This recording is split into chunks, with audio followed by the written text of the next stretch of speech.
अल्मोड़ा से।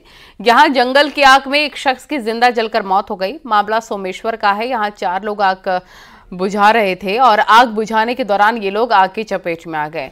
एक शख्स की आग में झुलसकर मौके पर ही मौत हो गई, जबकि 3 अन्य लोग भी गंभीर रूप से झुलस गए हैं।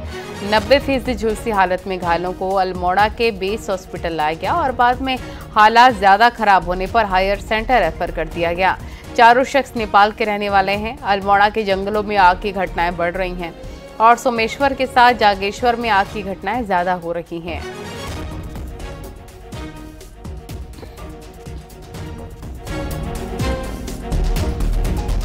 ऋषिकेश से खबर है। यहां देहरादून के सेलाकुई के रहने वाले पिता पुत्र गंगा नदी में डूब गए और दोनों की फिलहाल तलाश की जा रही है। पहले बेटा नदी में डूबने लग गया और बेटे को बचाने के चक्कर में पिता ने भी छलांग लगा दी। पिता पुत्र दोनों ही गंगा नदी में डूब गए। देवप्रयाग से देहरादून जा रहे संजय थापा का परिवार मालाकुटी पुल के पास गंगा नदी में नहाने के लिए रुका। इस दौरान 23 साल का आशीष नदी में डूबने लगा और बेटे को बचाने के लिए 52 साल के संजय भी आगे गए तो वो भी डूबने लगे। इस दौरान दोनों ही डूब गए। संजय थापा की पत्नी और सरिता दूसरा बेटा दिव्य ऋषि भी उनके साथ थे। दोनों सदमे में बताए जा रहे हैं।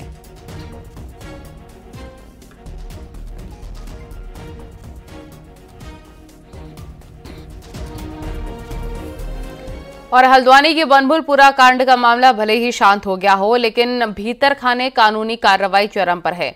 बनभूलपुरा कांड को लगभग 3 महीने पूरे होने के को हैं, लेकिन उपद्रवियों की गिरफ्तारी और पुलिस जांच का सिलसिला अभी भी नहीं थम रहा। मुख्य आरोपी अब्दुल मलिक, उसकी बीवी, बेटा समेत 100 से ज्यादा उपद्रवी जेल में है, लेकिन इन सबके बीच पुलिस अब और गिरफ्तारियों की फहरिस्त तैयार कर चुकी है। 3 एफआईआर हुई है, उनमें 100 से ज़्यादा लोग पहले गिरफ्तार हो चुके हैं। इसके साथ ही विवेचनाएं अभी प्रचलित है और चूँकि जो बाकी 2 विवेचनाएं हैं जो थाने के इंसिडेंट के अलावा है, उनमें कुछ और लोगों की भी संलिप्तता जो है वो निकल के आ रही है, तो उसमें भी हम जो है जांच कर रहे हैं और जैसे जैसे लोगों की संलिप्तता क्लियर होगी उसमें और गिरफ्तारियाँ भी हम लोग करेंगे।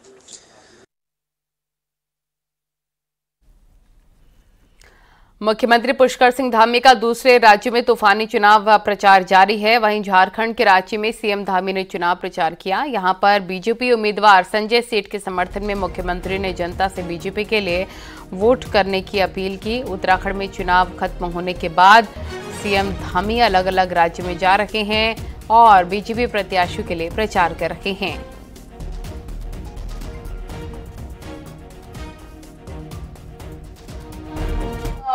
तुष्टीकरण और परिवारवाद की जो सोच है उसको रोकना है।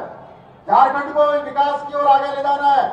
यहाँ पर मोदी जी के साथ जो विकास पूरे देश का तेज गति से चल रहा है, उस तेज गति में झारखंड को भी कदम ताल करनी है और मोदी सरकार की जो विकास की जन कल्याण अंत्योदय की विचारधारा है उसको आगे बढ़ाना है, उसको ताकत प्रदान करनी है, उसको शक्ति प्रदान करनी है और उसको विजय बनाना है।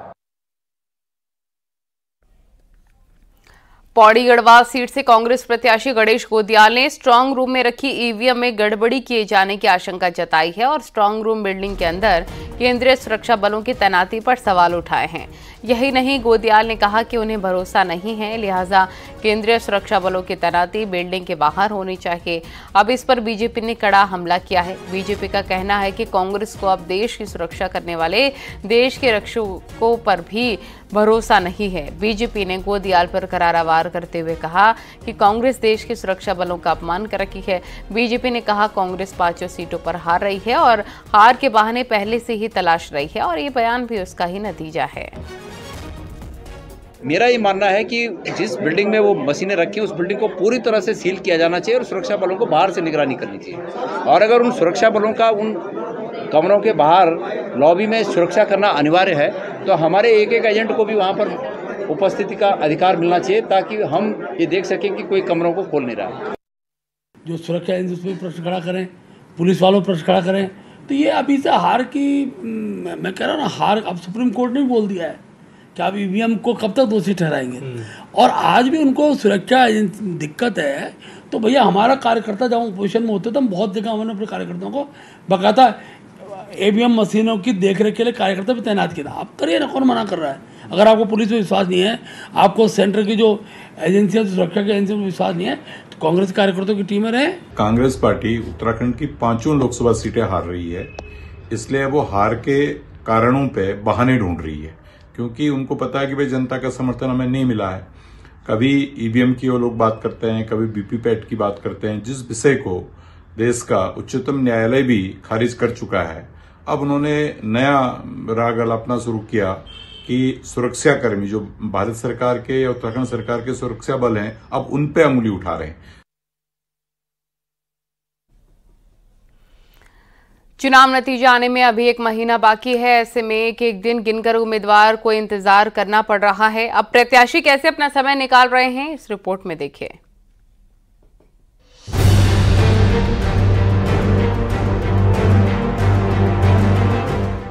चार लोकसभा चुनाव लड़ चुके कांग्रेस उम्मीदवार प्रदीप टम्टा को 4 जून का इंतजार है। 4 जून को लोकसभा चुनाव के नतीजे तय करेंगे कि प्रदीप टम्टा दूसरी बार संसद पहुंचेंगे या नहीं। जीत की उम्मीद लगाए बैठे अल्मोड़ा से कांग्रेस उम्मीदवार के सामने अभी 30 दिन का इंतजार है। तो वोटिंग से शुरू हुए वक्त को आखिर वो कैसे बिता रहे हैं, देहरादून दौरे के दौरान न्यूज़ 18 ने उनसे पूछा। देखिए, इस बीच तो चुनाव के बाद मैंने अपने लोकसभा क्षेत्र का ही जगह जगह जा करके लोगों से मिलना, उनको थैंक्स देना, कुछ शादियों का भी प्रोग्राम है, उसी प्रोग्राम में मैं 4 दिन तक तो पॉलिटिकल लोगों के लिए ये 1 महीना मेरी कॉन्स्टिट्यूंसी ऐसे है जो पर्वतीय क्षेत्र को इतनी बड़ी है कि 1 महीना तो लोगों तक मिलने लोगों तक जाने और 4 दिन की तैयारी में ही लग जाएगी। वोटिंग के लिए लोगों का शुक्रिया कहने के साथ प्रदीप टम्टा जनता का मूड टटोलने के साथ रिजल्ट से पहले गुणा भाग में भी लगे हैं। देहरादून पहुंचने पर उनकी यही बात पूर्व सीएम हरीश रावत से भी हुई, क्योंकि 2009 के बाद अल्मोड़ा रिजर्व सीट पर कांग्रेस को जीत नहीं मिली। पिछली 2 बार से बीजेपी के अजय टम्टा चुनाव जीते। लग रहा था न मोदी की कहीं उपस्थिति थी बड़े सवालों पर, न सांसद की उपस्थिति, तो उसमें लोगों का एक सिंपैथेटिक फैक्टर हमारे प्रति था कि चाहे साधन से लेकर अन्य चीज़ों में हम कमजोर थे, लेकिन बहुत अच्छा लोगों का वो मिला। और इवन मुझे क्या कहते हैं, जो अपोजिशन के भी कार्यकर्ता थे, उनका भी क्या कहते हैं एक तरह से सिंपैथेटिक मिला है कहीं वॉयल। ऐसे में बीजेपी को हैट्रिक का मौका नहीं मिलेगा। लोगों से मिलने के बाद ये दावा कांग्रेस उम्मीदवार प्रदीप टम्टा का है। फिलहाल कांग्रेस उम्मीदवार प्रदीप टम्टा का वक्त अपने क्षेत्र में लोगों के बीच बीत रहा है और 4 जून को नतीजे तय करेंगे कि अगले 5 साल क्षेत्र में वो किस रोल में रहेंगे। दीपांकर भट्ट, न्यूज़ 18, देहरादून।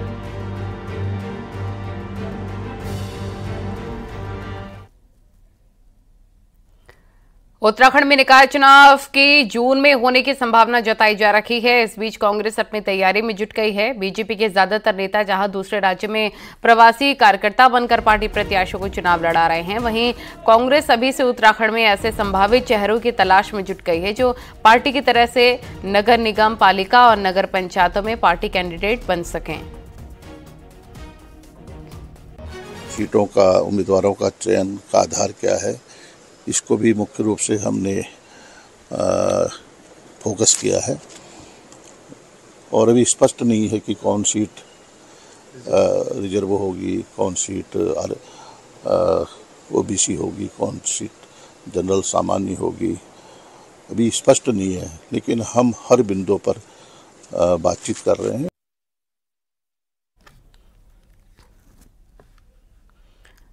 लैंसडाउन के रिखड़ी खाल और आसपास के इलाकों में एक बार फिर से गुलदार की दहशत देखी जा रही है।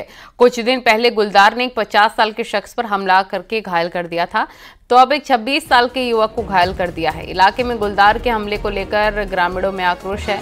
वन विभाग की ओर से फिलहाल गांव के आसपास गश्त की जा रही है, साथ ही लोगों को अलर्ट रहने की भी हिदायत दी गई है।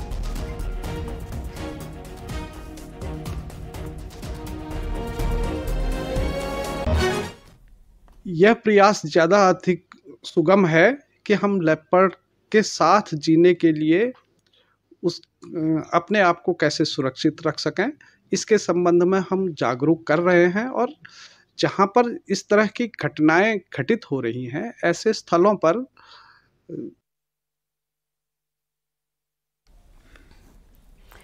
नया एजुकेशन सेशन शुरू हो रहा है, लेकिन उत्तराखंड की दूसरी राजभाषा संस्कृत को पढ़ने में किसी की दिलचस्पी है ही नहीं और इसकी वजह है संस्कृत शिक्षा के इंफ्रा का बुरा हाल। देखिए ये रिपोर्ट।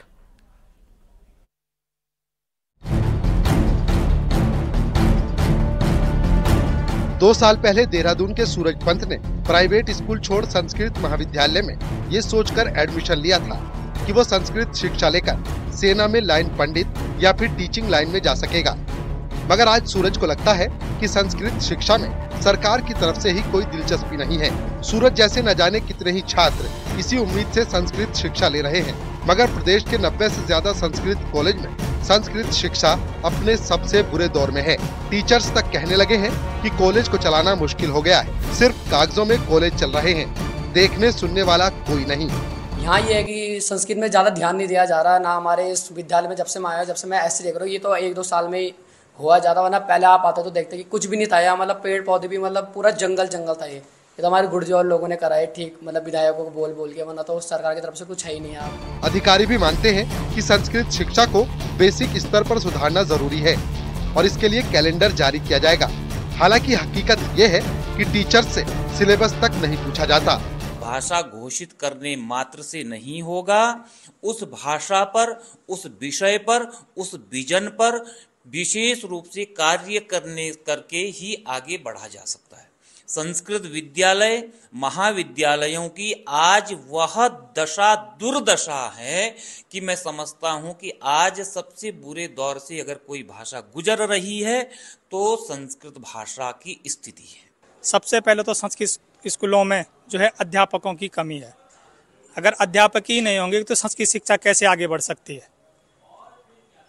अब हमारे विद्यालय को लीजिए तो हमारे विद्यालय में वर्तमान में केवल 5 शिक्षक हैं और 5 शिक्षक 9th से लेकर के आचार्य पर्यंत तक पढ़ा रहे हैं। यानी साफ है कि अगर इसी तरह चलता रहा तो संस्कृत शिक्षा के भविष्य पर खतरा तय है, क्योंकि न स्टूडेंट संस्कृत शिक्षा में इंटरेस्टेड हैं और न ही टीचर्स।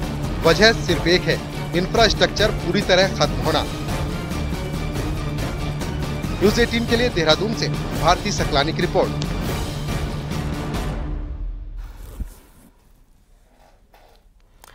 उत्तराखंड बोर्ड परीक्षा में पहाड़ के छात्रों का बेहतरीन प्रदर्शन रहा, लेकिन आपको ये जानकर हैरानी होगी कि जिन स्कूलों ने पूरे प्रदेश में अपना लोहा मनवाया वहां टीचर नाम मात्र के हैं। कुछ ऐसा ही देखने को मिला है पिथौरागढ़ में भी। देखिए रिपोर्ट।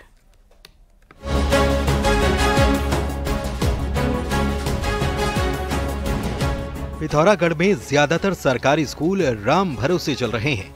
हालात ये हैं कि 215 इंटर और हाई स्कूल में केवल 10 में ही प्रिंसिपल मौजूद हैं और कुछ ऐसा ही हाल प्रवक्ताओं का भी है। यहाँ 1058 प्रवक्ताओं की जगह 470 ही तैनात हैं, जबकि एलटी में भी 389 शिक्षकों के पद सालों से खाली पड़े हैं। बात अगर सहायक अध्यापकों की करें तो इनके भी 390 पदों पर कोई तैनाती नहीं है। कुल 215 के सापेक्ष 10 प्रधानाचार्य ही जनपद में कार्यरत हैं। हमारे प्रवक्ता संवर्ग में 1058 के सापेक्ष 470 प्रवक्ता कार्यरत हैं और 588 रिक्त हैं, जिसमें 316 गेस्ट टीचर काम कर रहे हैं। शिक्षक और प्रिंसिपल की इतनी भारी कमी के बाद भी जिले के स्टूडेंट्स ने बेहतरीन प्रदर्शन किया। हाई स्कूल बोर्ड परीक्षा में यहाँ के 23 स्टूडेंट्स ने टॉप 25 में जगह बनाई, जबकि इंटर में 12 स्टूडेंट्स मेरिट में आए। यही नहीं, गंगोली हाट की छात्रा प्रियांशी रावत ने हाई स्कूल में 100% अंक लाकर रिकॉर्ड भी बनाया। पिथौरागढ़ में पिछले साल जहां हाई स्कूल का रिजल्ट 85% रहा, वहीं यह आंकड़ा इस बार 93 जा पहुंचा। जबकि इंटर में बीते साल 81% छात्र सफल रहे थे, जबकि इस साल सफल छात्रों का प्रतिशत 90 के पार गया है। टीचिंग फैकल्टी है, उसके बहुत कमी के बावजूद छात्रों ने बहुत बढ़िया प्रदर्शन किया इस जिले में, और ये उनकी छात्रों की मेहनत तो है ही, और जो स्टाफ है, टीचिंग स्टाफ, उनकी भी मेहनत कहीं न कहीं इसके पीछे है। छात्रों की सफलता के पीछे उनकी कड़ी मेहनत तो है ही, साथ ही ऐसे टीचर्स का भी खास योगदान है जिन्होंने स्टाफ की कमी का बहाना नहीं बनाया और बहुत कुछ कर दिखाया। न्यूज़ 18 के लिए पिथौरागढ़ से विजय वर्धन उप्रेती की रिपोर्ट।